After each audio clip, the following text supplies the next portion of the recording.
রবিউল হোসেন জানতে চেয়েছেন, বর্তমান পরিস্থিতিতে শুক্রবার জুমার নামাজ না পড়ে বাসায় জোহর পড়লে হবে কিনা।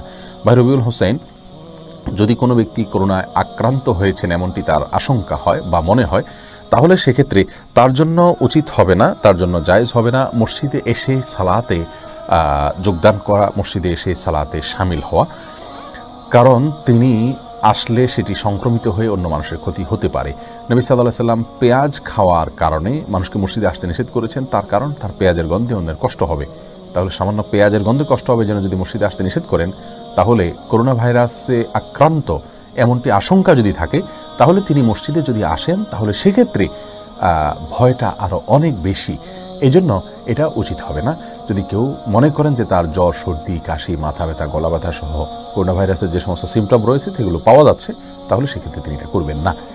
আর যদি এই পর্যায়ে না পৌঁছায়, বরং নর্মাল আছেন, তিনি সুস্থ আছেন, স্বাভাবিক আছেন, তাহলে সেক্ষেত্রে অবশ্যই তাকে জুমার নামাজে হাজির হতে হবে। কারণ বাংলাদেশের প্রেক্ষিতে জুমার সালাতও কায়েম করা হবে না, মসজিদে আসা যাবে না, আসলে ভয়াবহ পরিস্থিতি হতে পারে, এরকম কোনো নির্দেশনা এখনও পর্যন্ত আমরা পাইনি, অন্তত ওলামা ইকরাম থেকে এরকম কোনো ফতোয়া আসেনি। বিধে বাংলাদেশে এটা জায়েজ হবে না। তবে হ্যাঁ, যে সমস্ত দেশে সরকারিভাবে জুমার সালাত আদায় করা নিষিদ্ধ হয়েছে, সে সমস্ত দেশে অবশ্যই ভাইয়েরা বাসা বাড়িতে জোহরের সালাত আদায় করবেন।